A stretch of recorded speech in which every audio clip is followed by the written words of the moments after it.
first of all, I think, again, because of the world that I was talking about before with those, quote, fixities, Yeah.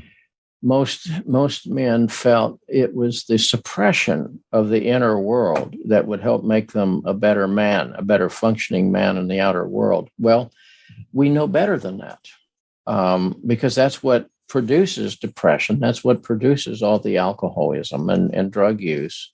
That's what produces male rage and male violence, because that's, again, a violence against one's own soul. So it's bound to rebound in a violent way against that person as well.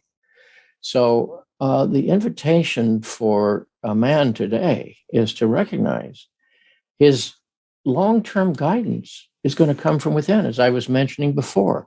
You have to pay attention to the feeling function. You have to pay attention to your energy systems. You have to pay attention to your dreams. You have to pay attention to the meaning questions.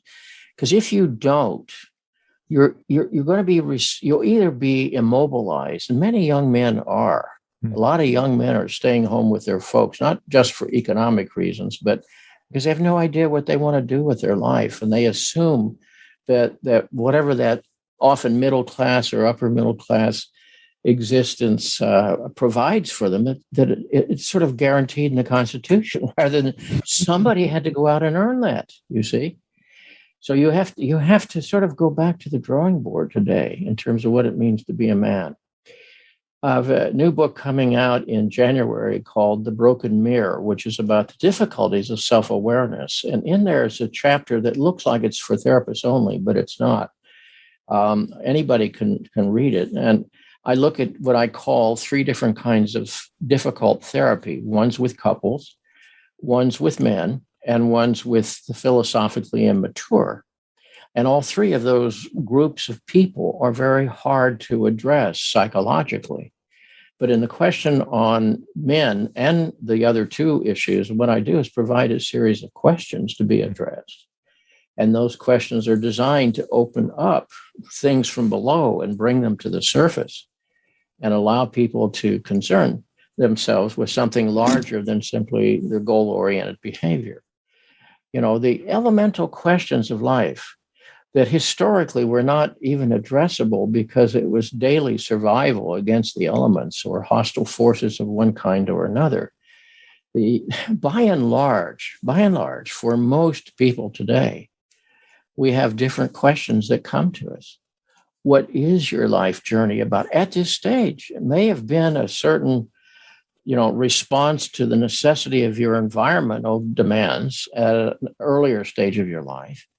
But you're in a different place now. What is life asking you? To give you an example, at 81, I am addressing specific questions every day about how do I balance diminished physical capacity, aging, illness, and the imminence of mortality with the work that I love, with other ways that I want to spend that energy, with having a viable intimate relationship with my wife.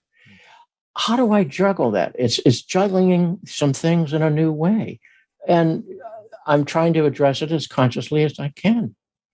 So, at different stages, you have different questions.